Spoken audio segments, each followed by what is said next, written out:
Welcome to this bonus episode of Our Swift Epiphanies. I'm Tanya. And I'm Emery. Today's conversation is wrapping up our thoughts on juxtaposition and how Taylor is a genius at writing lyrics and thoughts and feelings and thought processes of this juxtaposition, which is basically the human experience of contradictions in our lives. Yeah, so this conversation kind of came by accident. We were talking about some of the contradictions and we were talking about some songs that have contradictions within themselves. And I brought up an interview that I had seen of Taylor talking about this song. And as we opened that up, it kind of blew our minds. So today we're talking about Hoax, and we're going to talk about some of the epiphanies that we've had about this song, but also how it's kind of a contradiction in and of itself. Okay, so the reference that you're talking about is a conversation she has with Aaron Dessner about the song. And she says, you know, that line where underneath my scars from where they pull me apart, everyone has that situation in their life. You let someone in, they hurt you, and they know exactly what buttons to push to hurt you the most. And the scar healed over, but it's still painful. They still have phantom pain. And then she says, the part that sounds like love to her is don't want no other shade of blue but you. No other sadness in the world would do. It sounds to me that that's what love really is. Who would you be sad with? And who would you deal with when they were sad? Gray skies every day for months. Would you still stay? That's the conversation Emery brought up that made us totally look at this a completely different way. It changed the entire meaning of this song. Mm-hmm.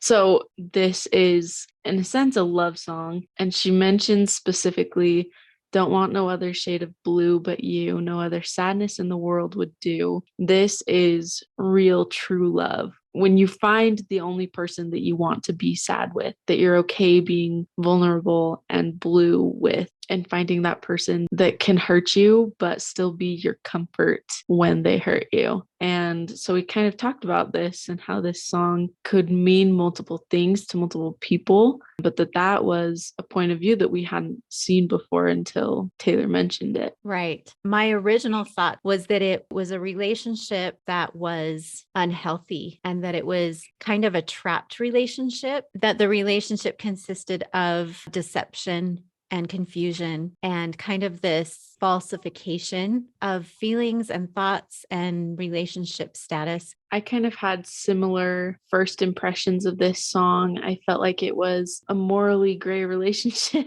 I love that phrase because I feel like it just fits a lot of what Taylor writes about. But specifically this song, I felt like it's this kind of relationship that sometimes gets idolized in literature of kind of being the one that they would sacrifice the world for, almost that they're a villain but you're the one that they love. And that's kind of how I saw this song, was kind of in this fantasy literary relationship of someone that she finds this guy that loves her despite not loving much else. And so that's kind of how I saw this song. Now looking back on this song and looking line by line, even, I can totally see where this could be a song about true love, about a very deep, in-depth love that has withstood problems. And because of that, it's a very solid, very true, very strong, the only relationship that would work under the circumstances talked about in the song. So it's that juxtaposition of they know how to hurt me, but I can't live without them. I love the new perspective that I have on this song from what Taylor has said. And I specifically love the lyric at the very end. You have beaten my heart, don't want no other shade of blue but you.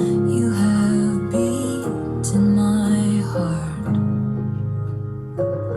don't want no other shade of blue but you.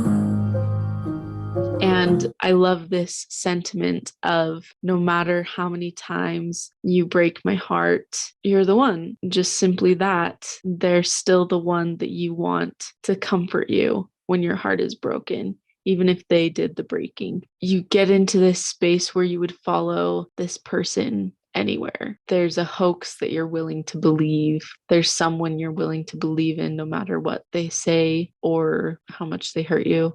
I think that's like that's the part that I love about this song. And the only way that like I can really think about these lyrics in a simple summed up way is that you're willing to be hurt by someone. This idea that I will let you break my heart over and over and over again because it is yours. Like Yeah. my heart is yours to break. It is yours to love. It is yours. Belongs to you.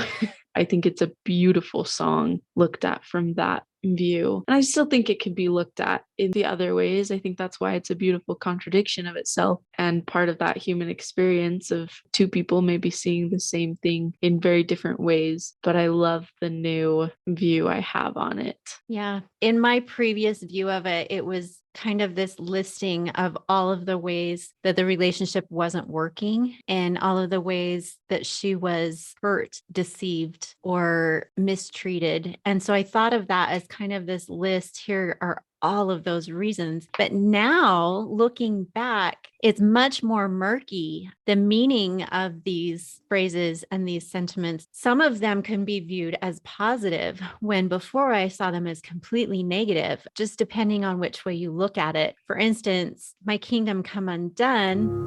My kingdom come undone. It doesn't necessarily say that he did that maybe my kingdom is coming undone and he was there for me, right? Or that your walls are being broken down and you're being able to be vulnerable with someone new. Some of the lines could mean one thing and it could mean something totally different, a completely juxtaposed purpose or reason or intention behind each and every line. I also think just throughout the song itself, regardless of which way you look at this song, whether it's a toxic relationship or a beautiful one, there's juxtaposition in it. If it's a toxic relationship, you're seeing the juxtaposition between kind of worshiping someone that's not giving you anything. And if it's a beautiful relationship, you're seeing you can be hurt and yet still love. And I just think it's a beautiful song for that. It can be seen in these different ways, but no matter which way you look at it, it's still kind of complicated. It's not one-sided. It's not a clear good versus evil. It's that gray area. Yeah, absolutely. No matter which angle it is, whether it's a destructive relationship or a healthy relationship, it also has this sound and feeling of kind of a lullaby and this sweetness to it. I think that brings in the juxtaposition no matter which angle it's coming from. The sound of it is soothing and beautiful. It feels comforting, which is kind of a strange thing for either way that you look at it. Yeah, I love that you mentioned that it's like a lullaby. It sounds like it's trying to lull you to sleep, but the lyrics are something that in life you should be wide awake to. You should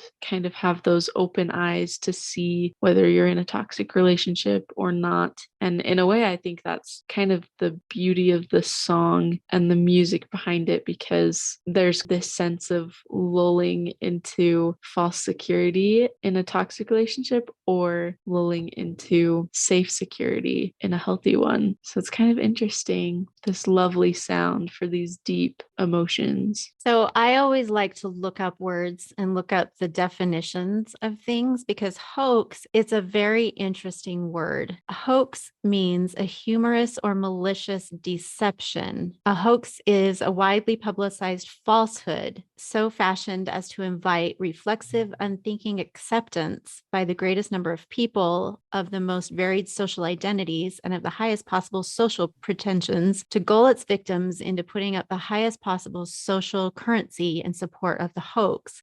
I think I just had an epiphany with it. After reading that definition of hoax, hoax is not just a one-on-one deception. Hoax is like a universal acceptance of something. And I wonder if in this way, her line, "Your faithless love's the only hoax I believe in." Your faithless love's the only hoax I believe in. Perhaps that's how it's seen from the outside. Perhaps that's what the world sees of this relationship, that there's this faithless love and it's kind of this falsely built idea of what this relationship is. But maybe she believes in it regardless of what the masses believe in this hoax. Because that is so interesting that hoax is not this one-on-one deception, that it's a social or general belief in something. I like that because I've always seen hoax as a sort of a deep and conniving, but a simple deception. So another source for the definition says the meaning of hoax is to trick into believing or accepting as genuine something false and often preposterous. I mean, I know in Taylor's situation, people don't believe that there can be real, loving, deep relationships within the celebrity world. And perhaps that's where she went with this, that the world doesn't believe in this. The world doesn't believe that this is a true and deep and honest relationship, that she can find somebody to help her heal her scars, and she can find somebody to be there with her when she's struggling. But yeah. I like that maybe it's not him that's creating this hoax. It's the world telling her that his love is faithless, or that his love is meaningless, or that it can't last. But society's hoax about him does not deter her from him. There's so many deep one-liners and lyrics in this song. I agree. This could be a study into literary meanings. This will be in a textbook one day. It's the kind of thing that you take years to study and to figure out. Mm-hmm. And that's so Taylor. I don't know. It's so Taylor that she just, the more and more we look at this, the deeper it gets. And yet she just wrote it into a song. And I think for a long time, I didn't even know what was here. And now diving into it, I see just literary genius, poetry, words strung together in incredible, deep ways that would take years and years to dissect through. Yeah, absolutely. I wonder how many more hidden gems there are in her work, because I would never have thought about it in this context had she not just made a comment in a discussion, something that gives light to what she meant. And once you hear her take on it or her perspective, it can change the entire meaning. Absolutely. She writes so